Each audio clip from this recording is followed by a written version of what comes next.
1절에 보니까 악인에 대해서 이렇게 이야기하고 있어요. 악인은 어떤 사람이냐? 하나님을 두려워하지 않는 사람이다. 인 것입니다.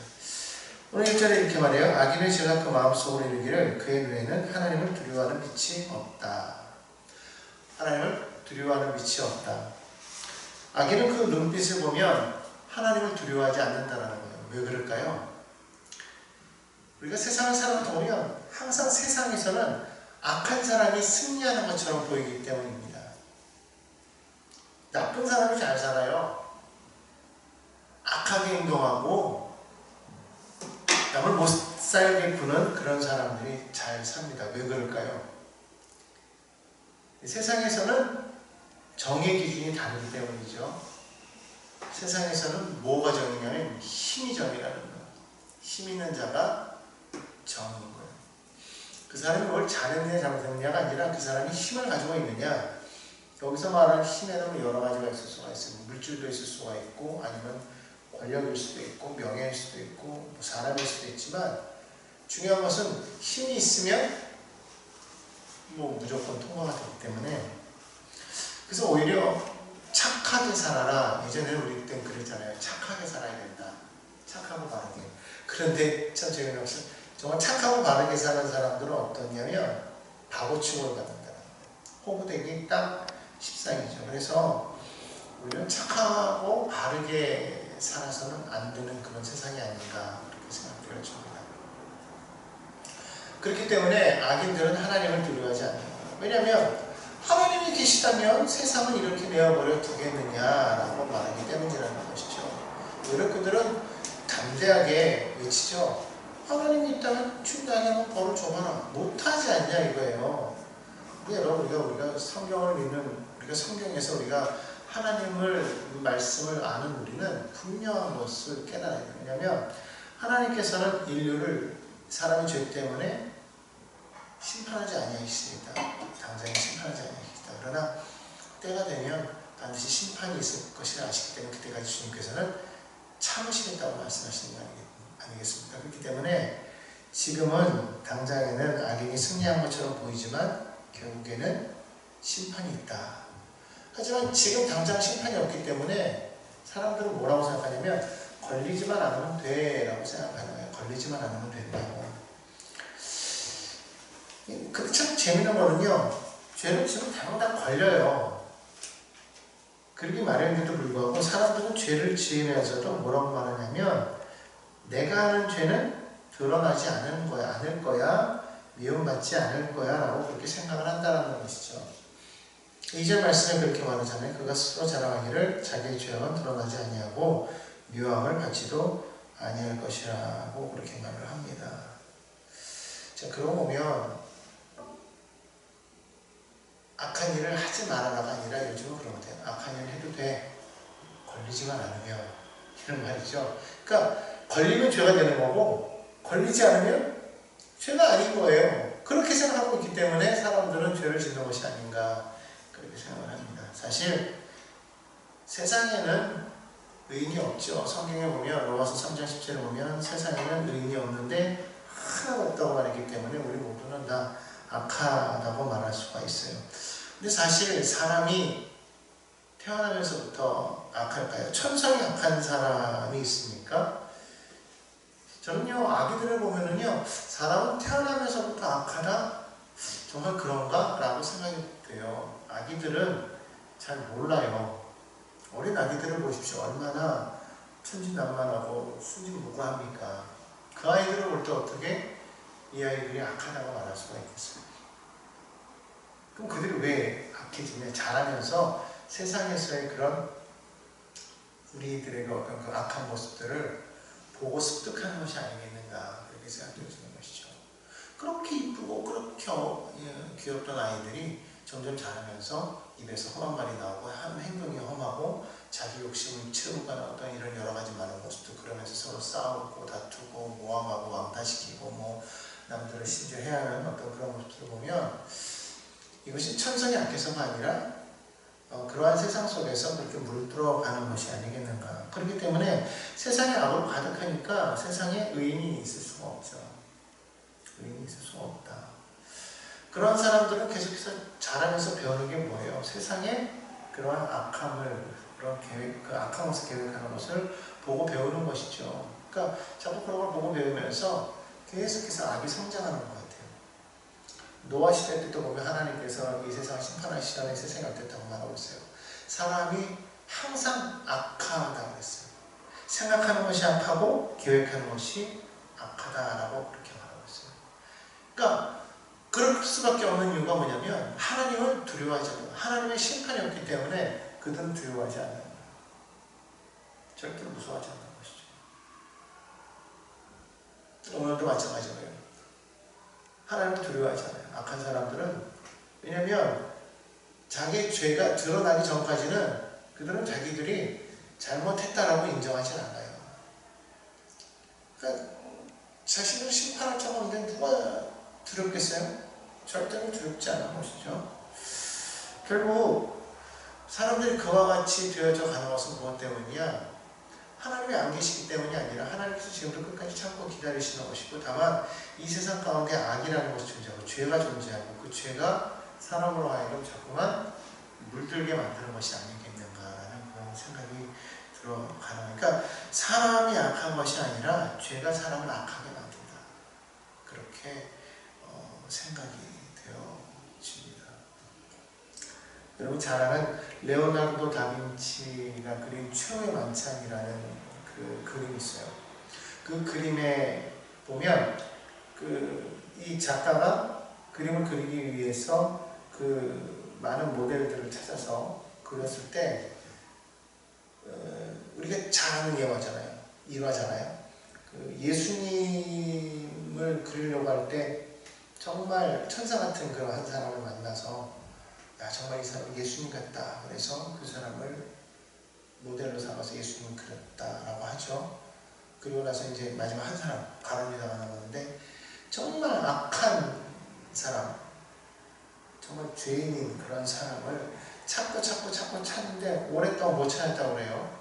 오랜 시간 동안 못 찾다가 어느 감옥에서 한 사람을 만나서 야, 이 사람은 정말 악한 사람의 모습이야. 그래서 그 사람을 모델로 해서 가룟 유다를 그렸는데 나중에 알고 보니까 이 사람이 예전에 예수님의 모델을 했던 그 사람이라고 하잖아요.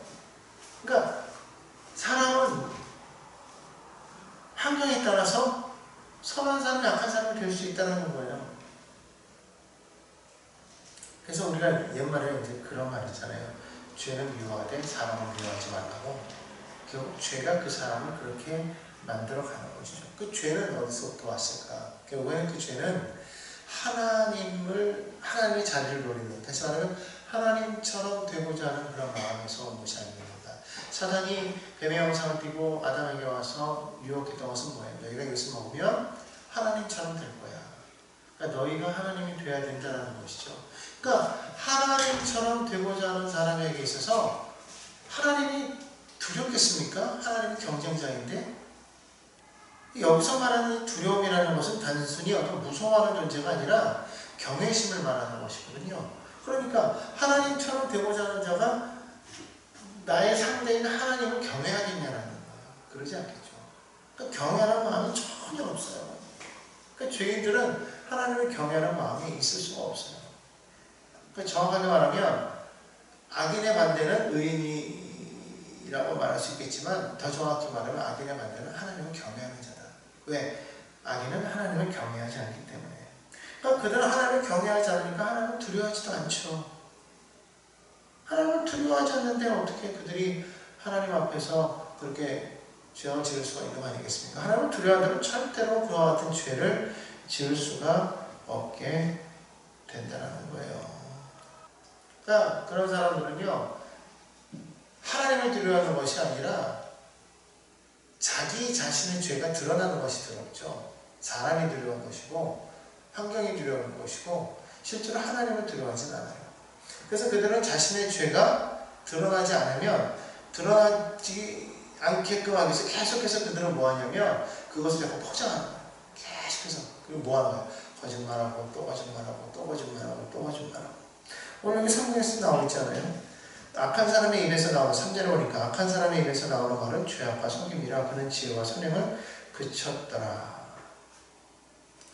이 사람은요 계속해서 거짓을 말할 수밖에 없는 것은 자신이 지금 행하는 모든 것들을 덮어야 되기 때문에 계속해서 말하고 있어요. 오히려 뭐 덮지 않을 수도 있겠죠. 또 당당할 수 있어요. 4절에 보니까 그는 침상에서 죄악을 꾀하며 스스로 악한 길에 서고 악을 거절하지 아니하며, 스스로 악한 길에 서고 악을 거절하지 아니하며 오히려 악한 일을 행한 것을 더 떳떳하게 자랑스럽게 생각하는 경우도 있게 된다라고 그렇게 말하고 있습니다. 아무튼 계속해서 죄인들은요 그 죄가 드러나기 전까지는요 자기를 포장하고 자기를 계속 정당성을 막 주장하는, 그러니까 세상에서는 당당해요. 죄가 있어도 당당해요. 실제로 가인이 아벨을 죽이고 다음에 하나님께서 가인에게 묻잖아요. 내 동생 아벨이 어디 있느냐 그랬을 때 가인이 뭐라고 그래요? 하나님 앞에, 하나님 내가 동생을 지키는 자입니까? 걔가 어디 있든지 내가 어떻게 알아요? 라고 뻔뻔하게 말하죠. 자기가 아벨을 죽여놓고서는 하나님이 모를 거라고 생각했다라는 거예요. 정말 하나님 모르셨습니까? 알면서 모르신 거 아니에요. 사람이 그렇다는 거예요. 자기 죄가 드러나기 전까지는요 끝까지 발뺌하고 거짓말하고 그거를 덮어버리려고 자꾸 노력하는 것이죠. 그러니까 결국 죄가 죄를 자꾸 낳는 거예요. 자꾸 죄가 죄를 양산하고 또 양산해서 자꾸 죄는 눈덩이처럼 불어날 수밖에 없어요. 결국 그렇게 죄가 점점 커져버리게 되면 나중에는 죄가 죄인지조차도 모르게 된다는 거예요.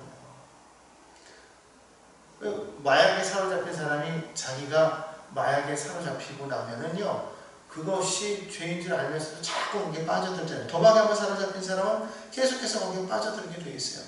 하면서도 그것이 죄인 줄을 알지만 또 반면으로 또 죄라고 생각하지 않아요. 그러니까 왜 이것을 못하게 하는지 그들은 모르는 것이죠. 그러니까 결국 그것이 드러나게 될 때 그들은 그제서야 자신들의 향한 그 모든 일에 대해서 후회하고 한탄하게 되겠지만 여전히 그들은 계속해서 죄를 저지르는 것은 왜냐하면 그들에게 힘이 있기 때문에. 그러니까 결국 앞에서 한 말을 다시 한번 반복하자면 세상의 모든 악은 어디서부터 비롯되느냐? 힘에서부터 비롯됐다는, 그 힘은 어디서부터 왔어요? 하나님을 되고자 했던 그 힘, 결국 하나님을 대적해보자 했던 그 힘, 바로 사탄에게서부터 왔잖아요. 하나님을 자꾸만 대적하려고 하는 그 힘의 논리로 자꾸만 세상이 나아가다 보니까 선한 사람들은 이 세상 속에서 살아갈 수 있는 힘이 없어요. 의인이 괴로움을 당하는 거예요. 의인이 고통을 당하는 거예요. 악한 사람들은 잘 되고 흥하고 의인은 망하는 그런 결과를 가져왔어요.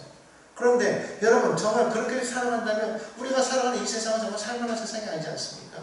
하나님을 믿는다고 하면서도 그와 같은 일들 우리가 당한다면 우리가 어떻게 살아갈 수가 있겠냐는 거예요. 그런데 오늘 여기 성경에 보니까 이 악한 이 세상 속에서 이 악인들이 또 우리가 한 가지 간구하고 있는 것이 있다는 것이죠. 그것은 무엇이냐면 하나님이라는 거예요. 하나님 어떤 하나님이냐? 창조주 하나님이요 생명의 주관자가 되시는 하나님이시라는 거예요. 세상의 모든 것이 하나님께로부터 왔고 모든 것이 하나님께서 다 만드시고 주관하신다는 겁니다. 세상의 악한 것은 그 하나님을 배반하고 하나님께로부터 돌아섰기 때문에 악하게 된 것이지만 하나님께서는 그 세상을 그냥 내어버려 두지 아니하시고 어떻게 하셨어요? 이 세상을 구원하기 위해서 생명의 주가 되시는 예수님을 보내셨다는 거예요. 생명을 주셨다는 거예요. 세상은 우리를 멸시하고 힘의 논리로 자기의 것을 추구하지만 그로 인해서 많은 믿는 사람들이 이 안에서 고통을 당하고 있을 때 하나님께서는 그들을 그냥 내어버려 두지 아니하시고 친히 오셔서 우리를 감싸주시는 거예요. 위로하시는 거예요.